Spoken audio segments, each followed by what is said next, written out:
উফ, অবশেষে এলাম। বলো। তোমাকে কতবার বললাম যে এসি গাড়িটা নিয়ে যাই না, আমার কথা শুনবে কেন? আহা, গাড়িতে আসলে কি আর ট্রেনের মজা পেতাম? সবসময় তো গাড়ি করেই ঘুরি, তাই আজকে ইচ্ছা করলো ট্রেনে করে আসতে। তাই তো এই ট্রেনের ব্যবস্থা। মজা না ছাই, সারাক্ষণ ট্রেনের মধ্যে এত চিৎকার চেঁচামেচি, ধুস, এমন ভাবে আমার একদম ভালো লাগে না। আচ্ছা আচ্ছা, ঠিক আছে, এখন তো চলেই এসছি। এর পরের বার আমরা এসি গাড়িতেই আসবো। এবার চলো।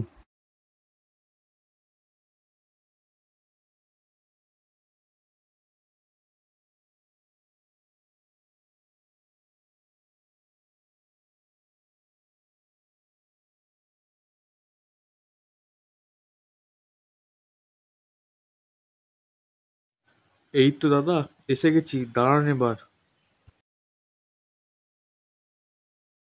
দিদি, এই দিদি, দেখ আমরা এসে গেছি। এ কি ফুলটুসি তুই? আমার তো বিশ্বাসই হচ্ছে না রে, তোরা এখানে এসেছিস এই গ্রামে। কেন দিদি, আমরা কি আপনার বাড়িতে আসতে পারি না? না না, তা নয়, আসলে তোমরা কোনো খবর না দিয়ে হুট করে চলে আসবে এটা আমি ভাবতেও পারিনি, তাই বললাম আর কি। আচ্ছা ঠিক আছে, এবার এইটা ধরুন। দেখো দেখি, এইসবের কি দরকার ছিল ভাই?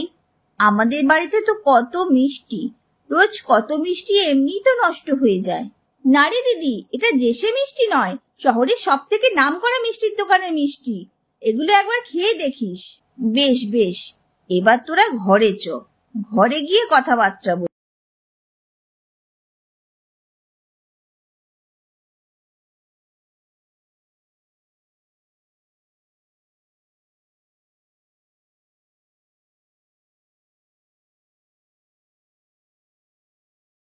কি রে, এই গরমের মধ্যে তুই আবার রান্নাঘরে এলি কেন? তোর তো আবার গরমে খুব কষ্ট হয়। দূর, একা একা আবার ভালো লাগে নাকি? তাই তো চলে এলাম তোমার সাথে গল্প করতে। আচ্ছা ঠিক আছে, তাহলে একটু সরে গিয়ে বস, তাহলে বেশি গরম লাগবে না। তোকে দেখলে আমার খুব মায়া লাগে রে দিদি, এমন সুন্দর চেহারা ছিল তোর, কি অবস্থা করেছিস কাজ করতে করতে। আচ্ছা দিদি, তুই তো একটা কাজের লোক রাখতে পারিস রে। ওরে, চেহারা দিয়ে কি হবে, আমার সংসারে কাজ তো আমাকেই করতে হবে। আর কাজের লোক না রে, তোর জামাইবাবু একদম রাজি হবে না। আমি জানতাম তুই এই কথাই বলবি।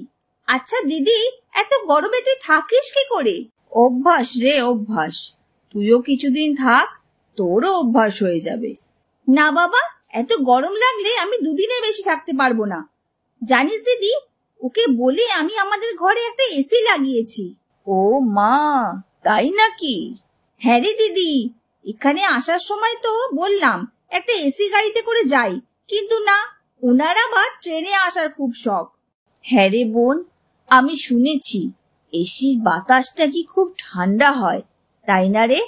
আচ্ছা দিদি, জামাইবাবুর তো টাকা পয়সার সমস্যা নেই, তাহলে জামাইবাবুকে বলে তোদের ঘরে একটা এসি লাগিয়ে নে না রে। তাহলে যখন তোদের গরমে কষ্ট হবে তখন একটু এসির ঠান্ডা হাওয়া খেয়ে নিবি। ভালো কথা বলেছিস তো, দাঁড়া, তোর জামাইবাবু আজকে আসুক, কথাটা বলতে হবে। শোন, তুই গিয়ে শ্যামলের সাথে কথা বল, আমি রান্না সেরে এক্ষুনি আসছি। যা, ঘরে যা। দেখেছিস দিদি, দেখ দেখ, শ্যামল কেমন ঘেমে যাচ্ছে। আসলে ও এসি ছাড়া থাকতেই পারে না রে। ওরে বাবা, বাড়িতে তো দেখছি অতিথিদের আগমন। তা আর কি করব বলুন, আপনারা তো আর আমাদের বাড়িতে যান না, তাই আমরাই চলে এলাম। উফ, যা গরম পড়েছে না, গাটা একবারে ঘেমে গেছে। তুমি বাইরে গিয়ে হাত পা মুখ ধুয়ে স্নানটা সেরে এসো, তারপর সবাইকে খাবার দিয়ে দেবো। বুঝলেন দাদা, আমার আবার এসি ছাড়া থাকতে খুব অসুবিধা হয়, দেখছেন না কেমন ভাবে ঘামছি। আরে ভাই, আমরা হলাম গিয়ে গরিব চাষাভুষা মানুষ, আমাদের অত গরম লাগে না, তাই এসিরও দরকার পড়ে না। পূব দিকের জানলাটা খুলে দিলে এসির থেকেও ঠান্ডা হাওয়া আসে। জামাইবাবু যা জানেন না তা নিয়ে কথা না বলাই ভালো। সে কি শালিকা, আমি এসি সম্বন্ধে কিছু জানি না? জানলে কি আর বলতেন, বাতাসে আবার এসির স্বাদ পাওয়া যায়। আহ, এত কথা বলছো কেন? দেখো, তোমাদের সাথে কথা বলতে বলতে আমার গায়ের ঘাম সব শুকিয়েই গেল, আর একটু পর ঠান্ডা বাতাসও লাগবে গায়ে। আর শ্যামলের কি অবস্থা দেখো। সেই জন্যই তো বলছি, এসির মধ্যে থেকে এমন একটা পোল্ট্রি মুরগির মতন দেখতে হয়ে গেছে দুজনে। আমাদের মতন প্রকৃতির বাতাস খাও, দেখবে সুস্থ থাকবে। হা হা হা। অনেক কথা হয়েছে, এবার যাও গা ধুয়ে এসো। ওরা সবাই না খেয়ে বসে আছে তোমার জন্য। হ্যাঁ হ্যাঁ, যাচ্ছি যাচ্ছি। ও, তোমাকে কতবার বললাম এই গরমে কোথাও যেও না। এবার এই গরমে কি মরে যাব না কি রে বাবা? আসতে বলো আসতে বলো, দিদিরা শুনতে পাবে তো। আরে শুনুক না, তাতে আমার কি? আমি মরছি আমার জায়গায়। জানলাটা বরং খুলে দিই, তাহলে বাইরে থেকে একটু বাতাস আসবে। তোমাকে আর কিছুই করতে হবে না, তুমি এবার ঘুমাও। কি গো, শোনো না, আমরাও একটা এসি নিয়ে নেব। তোমার মাথায় আবার এসির ভূত আসলো নাকি? নিশ্চয় তোমার বোন বলেছে কিছু তোমায়। যদি বলেই থাকে তাহলে তো কিছু ভুল বলেনি।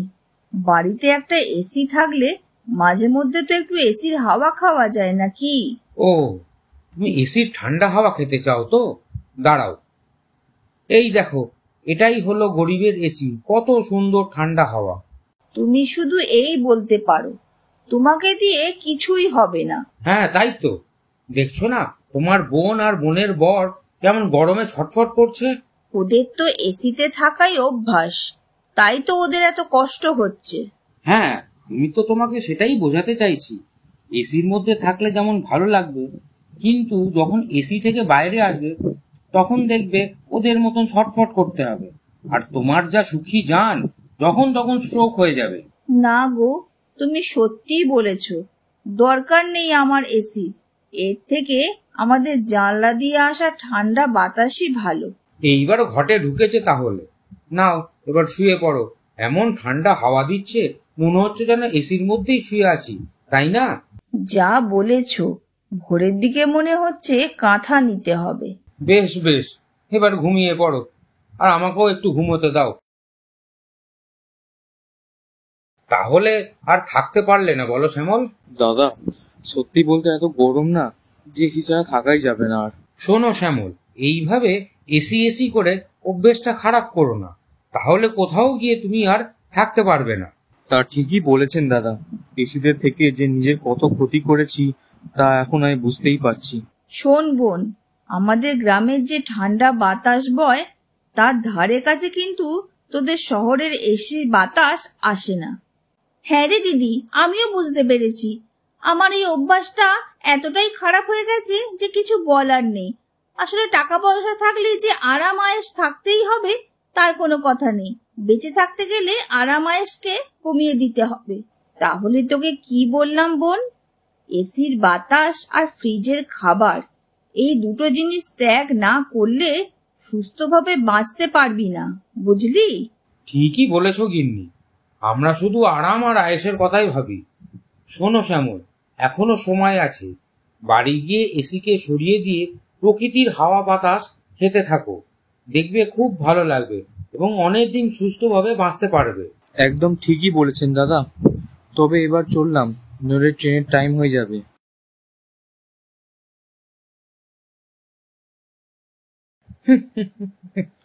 দেখলে তো গিন্নি, এসির কি জ্বালা। হ্যাঁ গো, আমাদের এই গরিবের এসিতেই হয়ে যাবে। ওসব বড় লোকের এসি আমাদের লাগবে না গো।